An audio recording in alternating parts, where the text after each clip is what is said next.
मैं कामनी आप सभी का स्वागत करती हूँ कामनी ऑफिशियल में।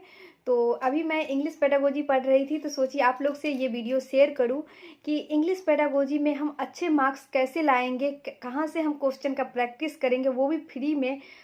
अभी सीटेट के एग्ज़ाम में बिल्कुल भी समय नहीं है, 28-29 को भी एग्ज़ाम है, लेकिन जिनका 28 और 29 को एग्ज़ाम है उनका पेपर तो कल और परसों हो जाएगा।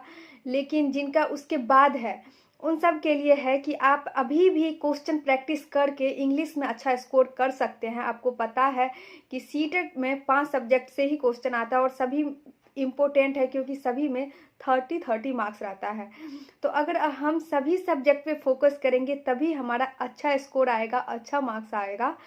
हम लोग सबसे ज़्यादा ध्यान सीडीपी पे देते हैं।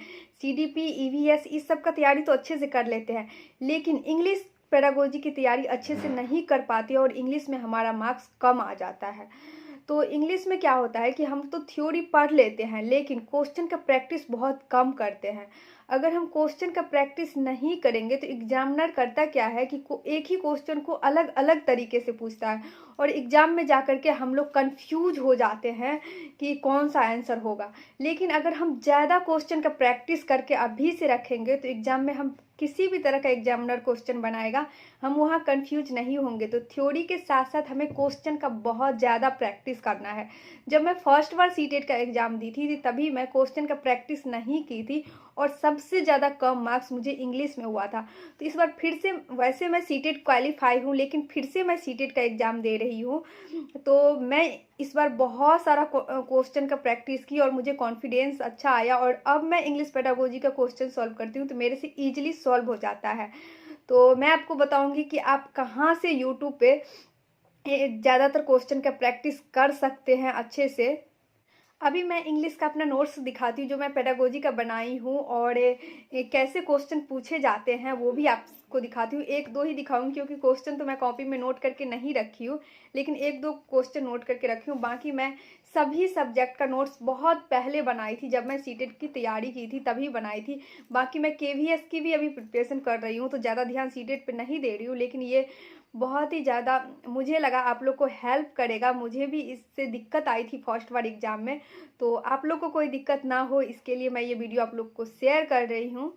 तो यहाँ देखिए इंग्लिश का एक क्वेश्चन है कि English has the status in India. English क्या क्या स्टेटस है इंग्लिश का इंडिया में? तो इंग्लिश का क्या स्टेटस है इंडिया में? सेकेंड लैंग्वेज है। लेकिन इसी में क्या होता है, कभी कभी क्वेश्चन पूछ लिए जाते हैं, English has the status in India according to NCF 2005। मतलब एनसीएफ 2005 के अनुसार इंग्लिश का क्या स्टेटस है। तो जो, और या फिर ये भी लिखा हो सकता है कि मल्टीलिंगुअल कंट्री में इंग्लिश का क्या स्टेटस है, तो हो जाएगा ग्लोबल लैंग्वेज। मल्टीलिंगुअल कंट्री लिखा रहे या अकॉर्डिंग टू एनसीएफ 2005 लिखा रहे तो ग्लोबल हो जाएगा। लेकिन सिर्फ पूछेगा कि English has the status in India तो इसका आंसर सेकेंड लैंग्वेज हो जाएगा।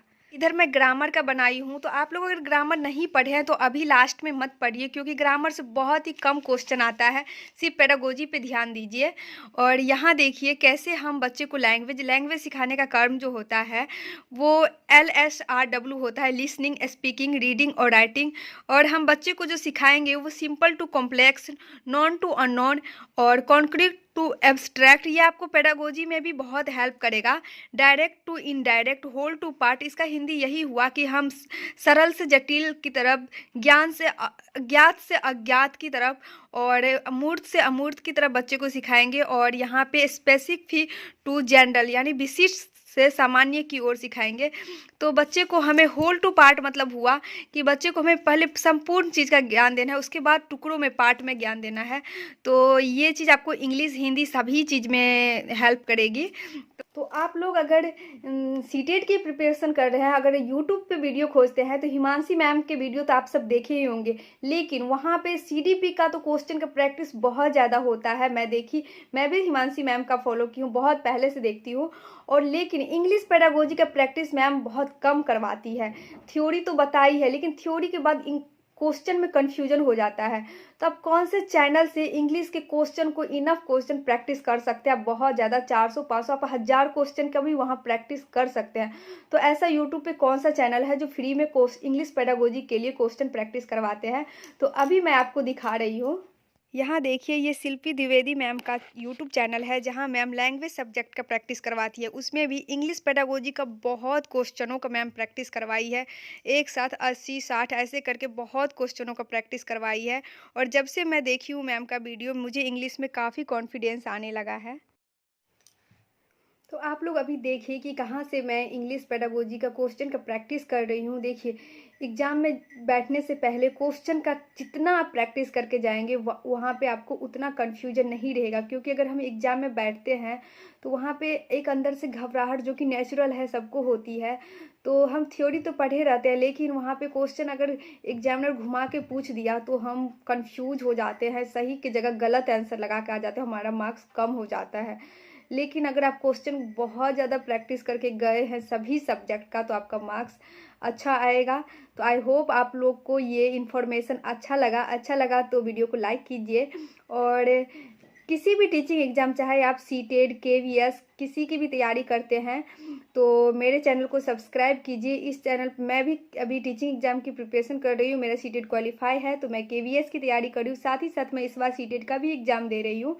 तो इस तरह का इन्फॉर्मेशन आपको मेरे वीडियो पे मिलता रहेगा। और डेली ब्लॉग मैं अपने स्टडी को शादी के बाद भी ससुराल में रह के कैसे मैनेज करती हूँ ये भी इस चैनल पे आपको देखने को मिलेगा। तो मैं डेली ब्लॉग भी शेयर करती हूँ, वो भी स्टडी का।